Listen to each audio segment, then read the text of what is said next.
All right, good morning, everybody. I just wanted to make sure that I was live on all of my channels now. This is my first restream in a very long time, so I had to make sure that it was functioning correctly on every one of my channels right now. We are live on Twitch as Nate Karahalis. We are live on YouTube as Nate Karahalis. I think the channel is actually Nathaniel Karahalis. So if you go /C/Nathaniel Karahalis, IAL. And then, of course, on YouTube, on my personal YouTube, sorry, not my personal, on Facebook also. So today, what I wanted to do, I have my buddy up here today. What I wanted to do is kind of continue my series on holistic musicianship, and hopefully there'll be some useful things for you to kind of take away from this relating to holism and how to kind of improve your practicing and performing through mindfulness and being cognizant of your own well-being and everything. So I do have some chat bots in the chats at various places, so I should be able to see some of your comments on various. It looks like I can read only on Facebook, but it should be able to see Twitch and YouTube comments and be able to respond to all of them at the same time, with the exception of Facebook, of course. So I'll be responding vocally to questions in for Facebook. So let's get into it. Practicing with mindfulness is the subject of our kind of thing today. In order to go there, though, I'm going to recap a little bit about what I've what we've gone over in the past, my previous live streams. If you haven't seen them and you're on Facebook, you can definitely go back in my feed and they're there. If you haven't seen them and you're on YouTube or Twitch, well, I've got to redo them anyway, so it's gonna be a topic that will pop up again. There are 3 pillars. I'm trying to simplify it for everybody. This 3 pillars is probably an oversimplification of the idea of holistic mindful practicing, but I try to simple it down, make it simple so that if you're only working on these 3 things, generally speaking, they'll kind of encompass the rest of it. So it kind of makes your work on this a lot easier. And then the third part is practice. So we are going to talk about the warm-up. Let's start with the warm-up first here, because a good warm-up, and I haven't touched this thing very much actually in the past few days. I recorded all of my lessons on Sunday, most of my warm-ups and lesson materials, so it definitely needs a lot of work today to get up to speed on this. But generally speaking here, when you warm up, to warm up in kind of a mindful way, mindfulness for me starts with a purpose. It starts with a purpose. It's not like it has to have okay, this is going to make me first trumpet or something like that in the Boston Symphony or something. It's not like I'm saying, okay, if I practice this much, that's what I'm gonna get. No, who knows? There's a lot of things that go into becoming a principal chair in an orchestra somewhere. There's a lot of things with that. So it's not like this is the thing that's going to make it happen for you. It's certainly not going to hurt either, I don't think. When we talk about purpose is, why are you picking up the instrument? Why are you playing this? Why do you choose music? Why do you choose the trumpet? I'm talking trumpet today. I'm a trombone player, but I also play trumpet. So I have my trumpet here today. So trumpet players, why do you play trumpet? Think about that. That's an important question for you to ask yourself. When you pick up the horn to play, why do what you do? Why bother with it? Adjust and adapt the current you. This is the next part. When we practice, we think, oh, I should be here. When we're artists naturally think this. This is a little bit like imposter syndrome. we should be here. We have an idea of what we should be. Maybe you've been practicing. Maybe you have degrees from multiple conservatories and stuff like that. And you're like, I should be in a symphony orchestra right now, or I should be in a famous big band right now. Forget that. Forget that. Adapt to where you are now. Where you are in the future is important to consider, but in the moment, we all live in the moment, and there's not a lot we can do. There's nothing we can do about the past, and the only things we can do to affect the future are in this moment that we exist in. Because physically, we can't travel forward in time, of course, to fix to fix the future, because it hasn't happened yet.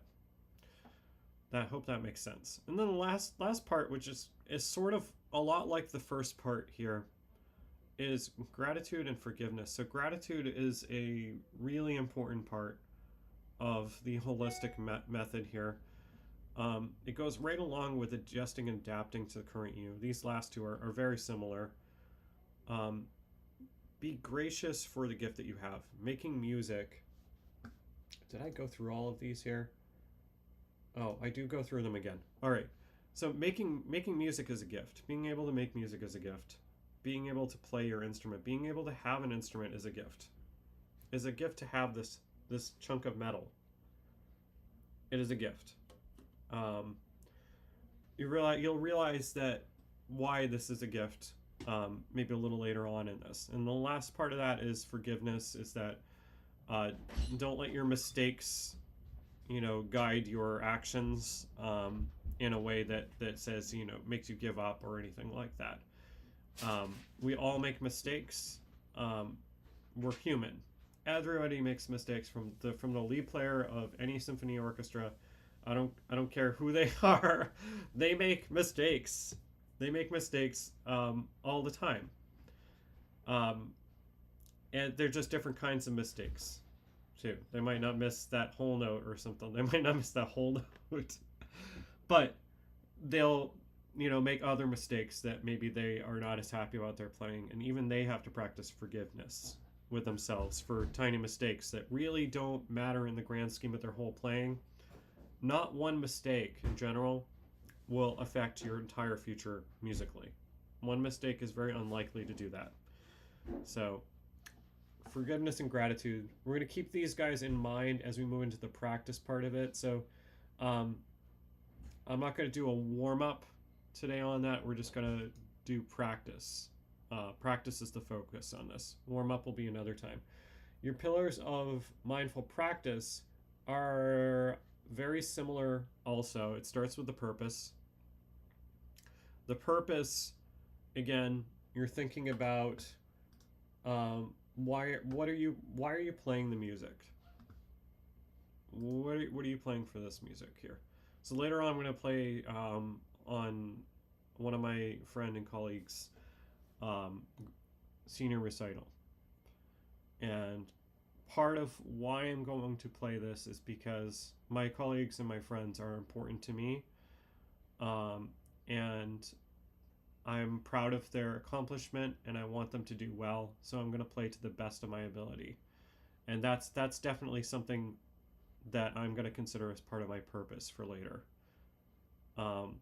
What is the purpose of your performance? My purpose of performance is to improve the quality of my friend's music making in his group performance that we're going to be involved in.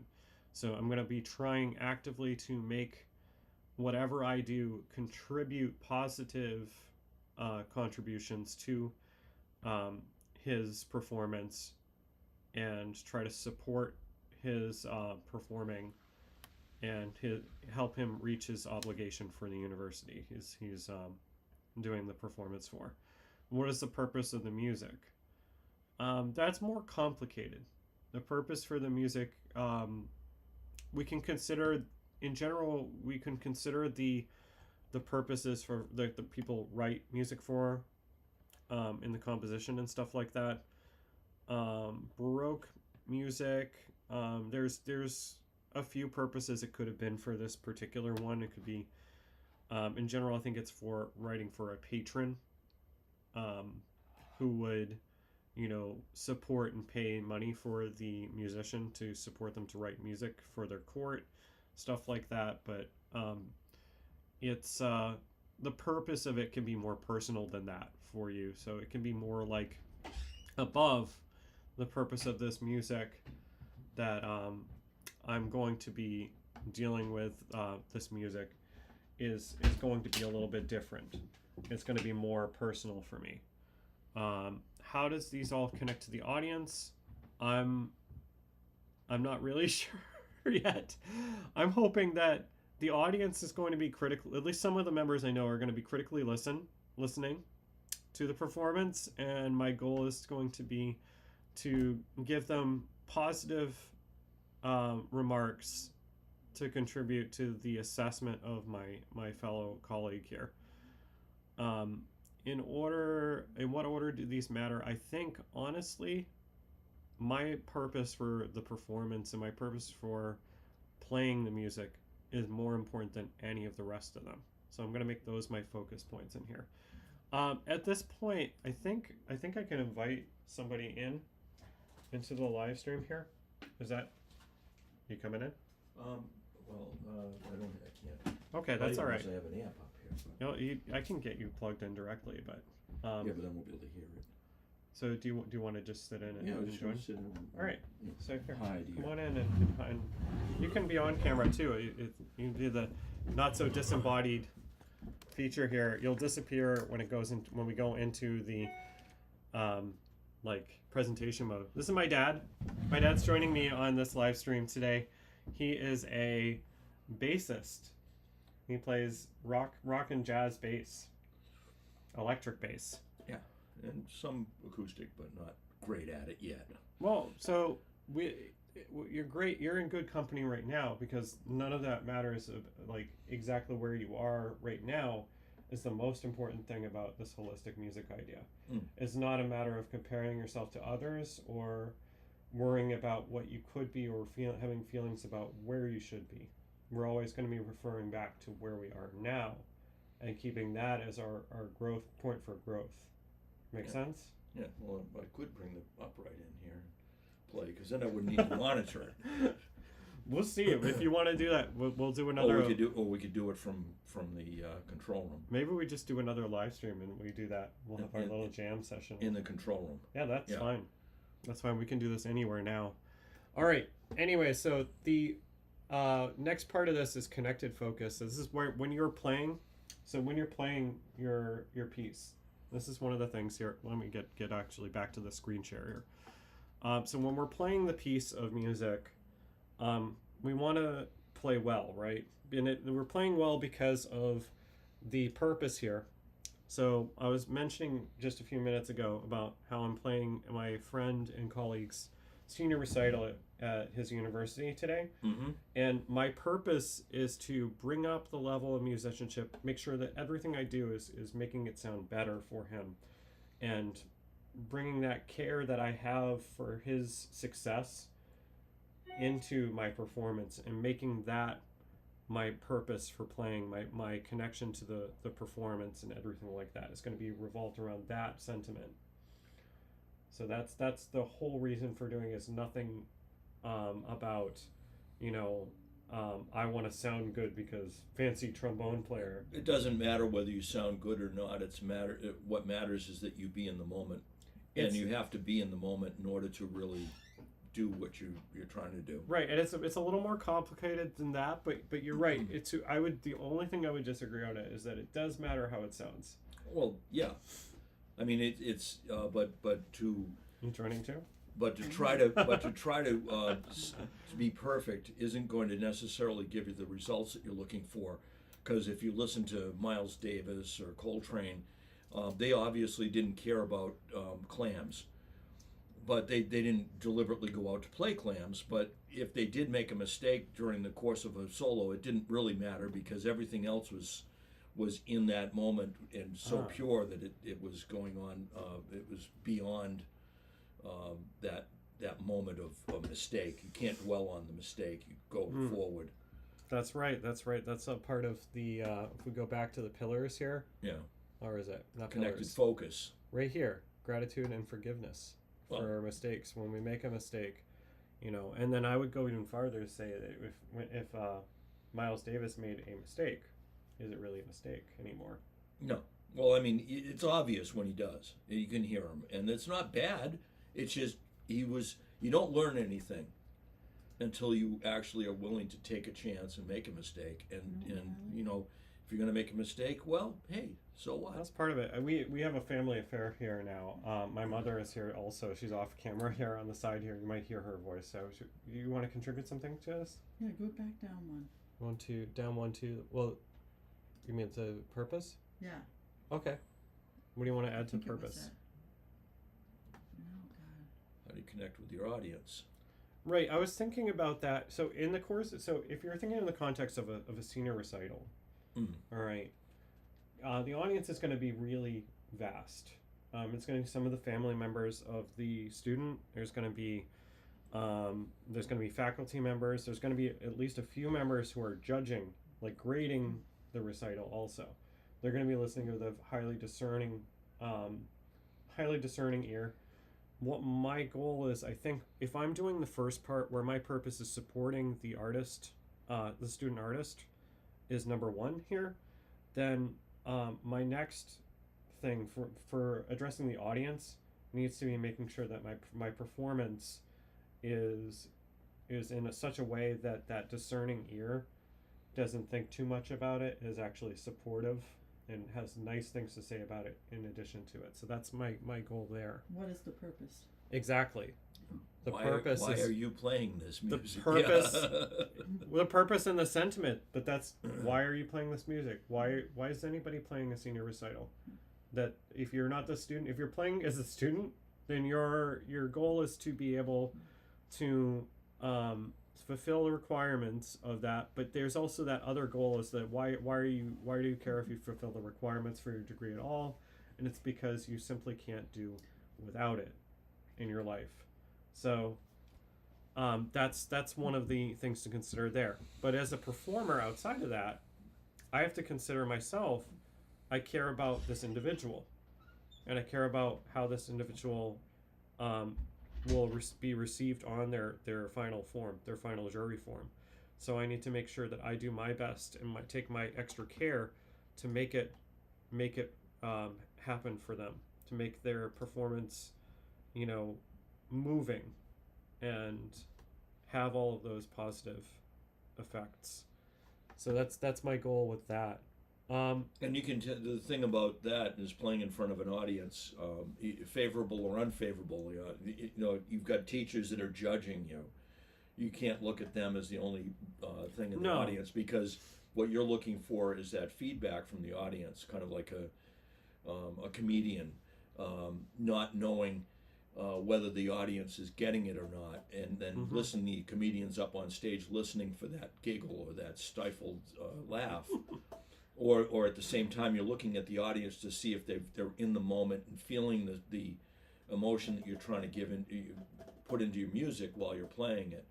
And if you can usually see that, and you've really hit it out of the park when you see the bucket of Gatorade going over everybody's head, and they're just shocked at how emotionally connected they are to what's happening on stage. And I've seen that happen on a bunch of occasions over the years, where it's just something happens on stage and the audience is so engaged that it's that moment of well, this is the connected focus.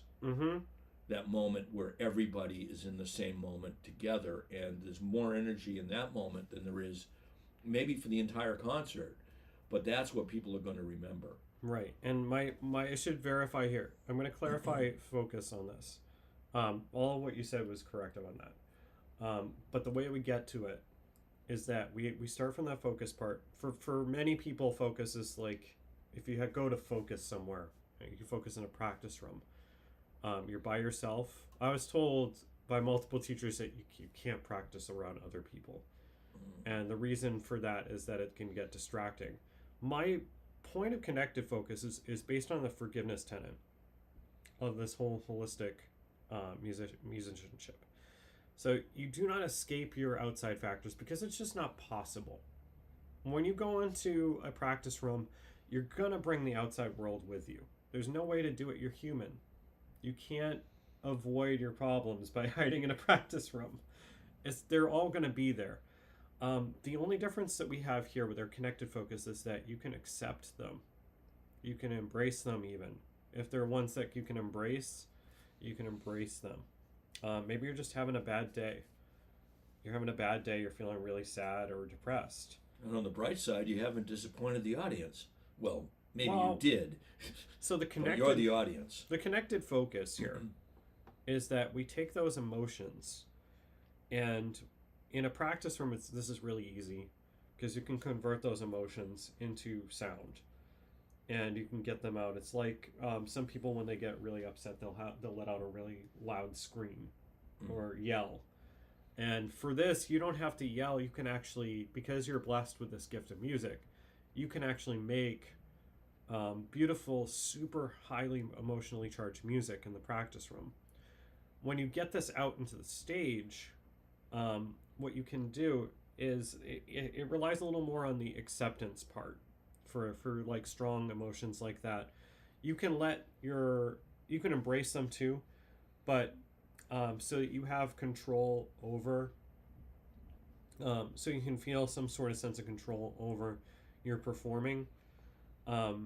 It's a good idea to kind of like really have, I think you spend a little more time in that warm up where you kind of see what you can embrace safely on stage, what you feel safely embracing on stage, and what you need to just kind of accept that it's there and not worry too much about it for the time being, because there's nothing you can do about some external factors. So it's something to kind of think about on when you're doing performing and stuff. So let's see. The other thing is connective focus relies on this. So embracing, accepting, it has to do with the connective focus because connective focus relies on the interconnected things rather than isolation.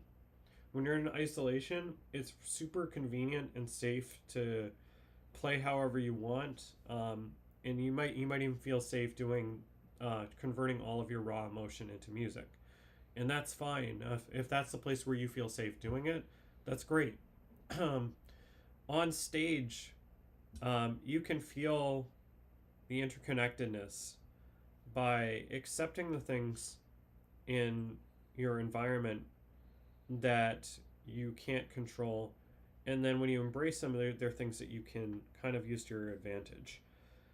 So let's go back to that horrible day where you're really feeling sad and you went in the practice room. Warm up was really tough because you were like trying not to make all of your notes super emotionally charged, but then you're playing Sibelius 2 or Mahler or Beethoven, and you're able to let out, say you're playing Mingus, then you're able to let out at least a section of that emotionally charged feelings. You can actually let out through your playing and push it out like that. It can actually work to your advantage. Those emotional highs can become much stronger because the emotional highs are now personal.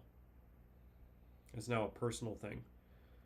So this can feel wild at first and uncontrolled. The trick is trying to control it.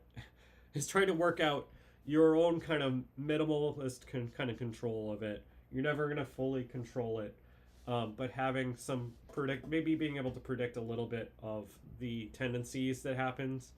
Like if you're feeling really sad and you find that your sad emotion is super strong when you're playing, but maybe you're euphoric, kind of happy, or the opposite of sad, whatever adjective you can think of with that fits, is maybe not as strong.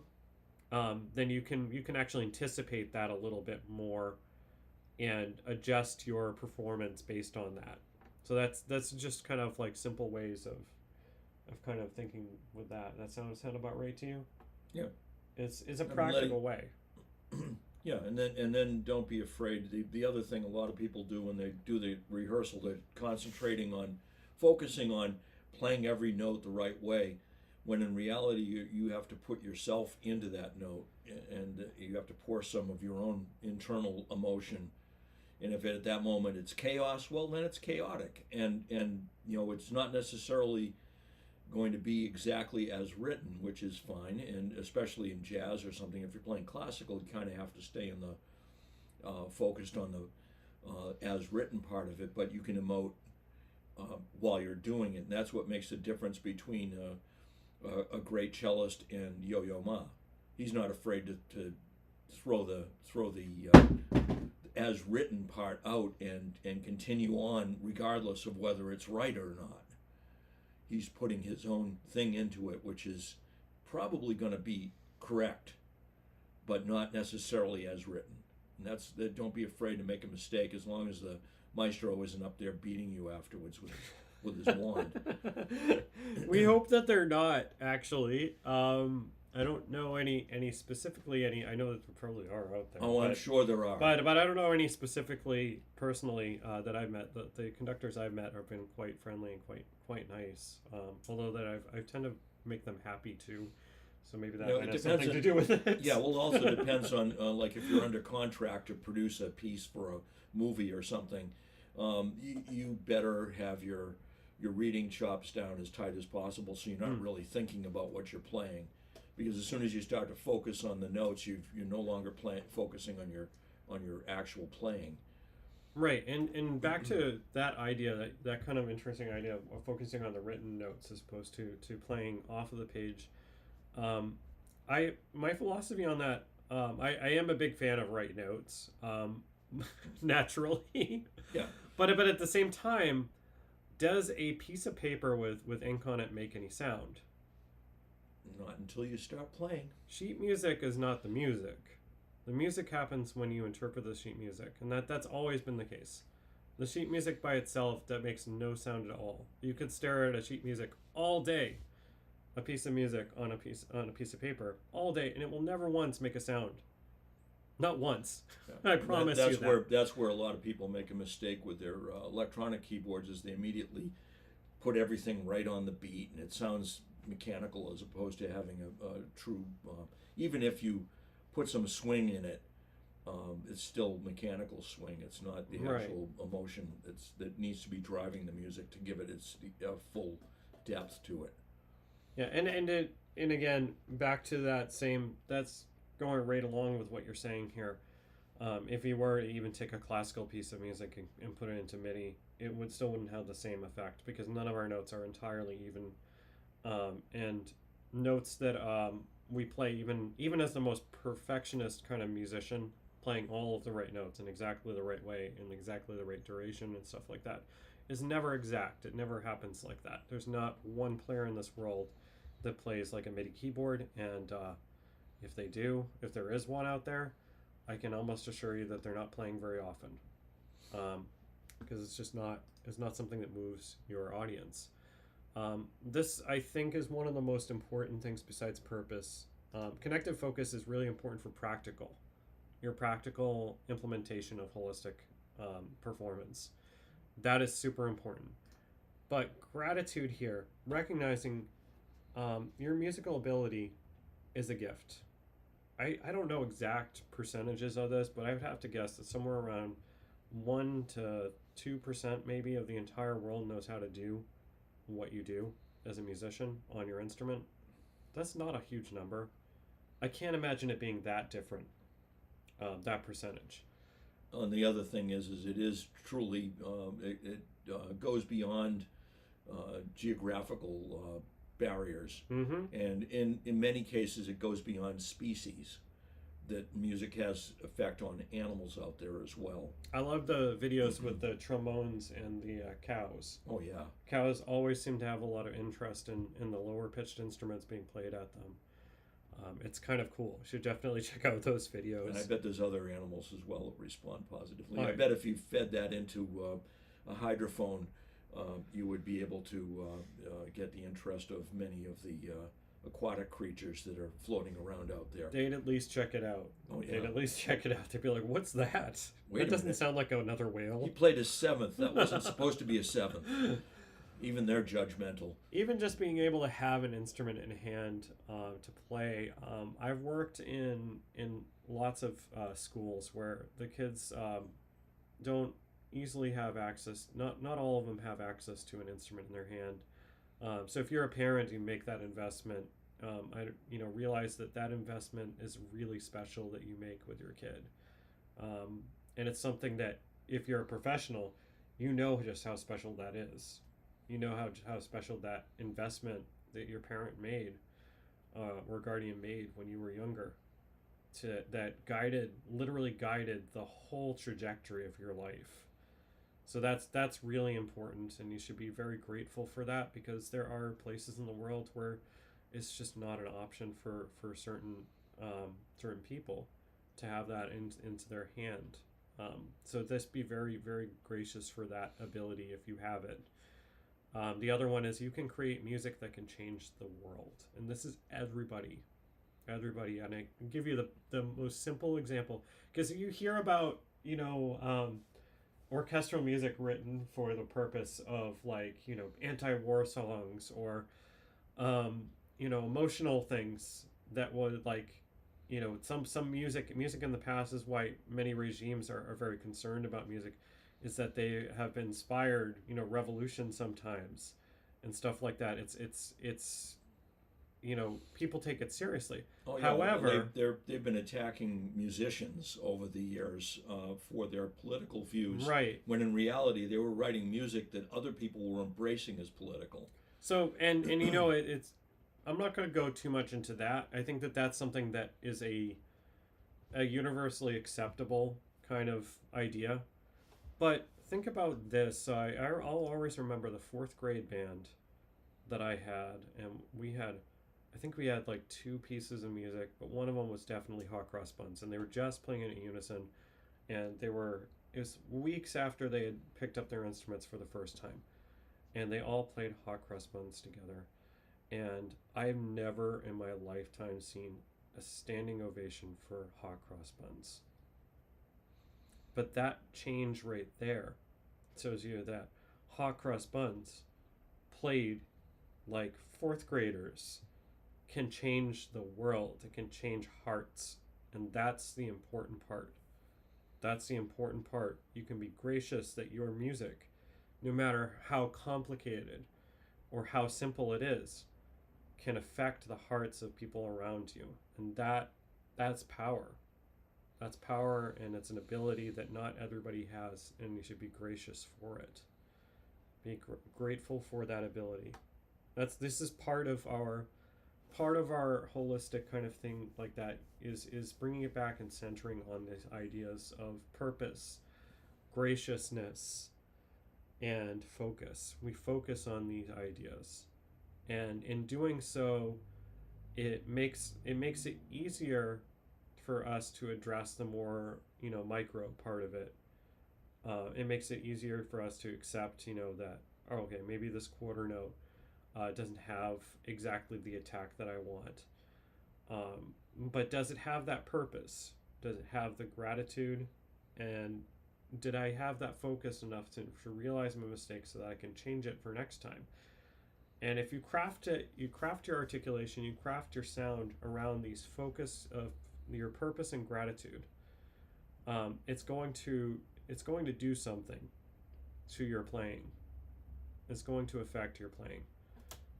So let me just give you a kind of a rundown on what is. I have not really done this. I'm going to give you a rundown. This is the end of the presentation. Basically, you're ending on gratitude here.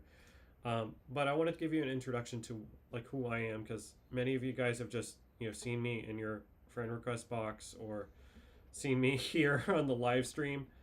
And I'm a performer, I'm a teacher, I'm a studio recording artist. I've been teaching for over 10 years, 6 or 7 of them in the classroom. I have a bunch of album credits that I've been on for various genres and stuff like that. And this whole career that I've had here, I have wholly relied on holistic concepts in my musicianship.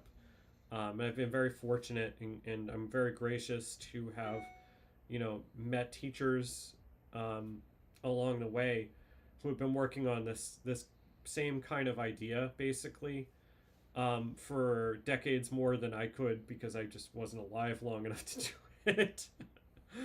So it's kind of where I'm at right now. Is I'm trying to expand that, and I'm trying to develop a program, and my program is going to include these things here. It's going to focus on. It's going to have highly focused, targeted music instruction. The holistic components are all going to be kind of the guidelines for everything here. But here are the basics that go in. The highly focused and targeted one goes along with our tenet of, let's see here, the adjust and adapt to the current you. That's one of our kind of pillars that we have for the general holistic music lessons. And it's going to be targeting where you are specifically. And we'll target very, very specific skills to increase your ability with those skills, to increase your ability overall musicianship. So that's kind of my goal with this program here that I'm running, and you can feel free to message me at any time about this. What I will be starting to do, part of it that's a free thing that I'm going to offer, is going to be a weekly warm-up, because who can't use a weekly warm-up? Honestly, that's something that needs to happen. Especially this time of year. Well, any time of year, really, literally, you got to keep warming up. You got to keep your chops going through whatever, some parts of the world have a COVID spike there. If you've got a COVID spike and you're not playing in the symphony right now, keep up your chops with a warm-up. This is a free every week that I'm going to start doing. I haven't figured out exactly which day yet, but I'll let you guys know. I've been doing these master classes typically on a Friday or Saturday. I'll make the schedule a little more clear. And I think if I'll check my live streams just to make sure that these three platforms work, and we'll do something extra special for my Instagram fans, who I really like my Instagram fans, by the way. If you're not on there already, it's a fantastic community that I have on there. So definitely feel free to interact with those guys. Then one of the things that I feel like this program can definitely guarantee is measure results every single month. I'm a product of that. I can tell you from my own experience that it's changed the way that I look at music. It's changed the way that I play. When I have my students, my private students right now, even my younger students, I've tried to, include this in. I found that about middle school is where the ability to kind of deal with these kinds of ideas kind of start. Earlier than that, and it's like hit or miss. It's sometimes it's you're able to do it, sometimes you're not. But around middle school, this kind of thing tends to work. The minds are kind of ready and open enough to accept some of these ideas. So I would say when I've implemented some of these ideas, particularly gratitude, the results are often they're instantaneous, and they're almost always more than I expect. And when they're not exactly what I expect, I think that's when they're the most interesting. So it's measure results are something that I can guarantee with this program. Every month you'll see a huge leap in your playing, and I can more than guarantee that with the results that I've seen already there. So I encourage, if you have any interest in a program like this, I really highly encourage that you get in touch with me via Messenger, or however you have access to me. Send me a note, and we'll get in touch, and we'll talk about details and see if this is something that is right for you. All right. I appreciate it. This is Nate Karahalis here, and my dad, Dave Karahalis. We're just saying hi, and thank you for coming and listening to our live stream today. See you.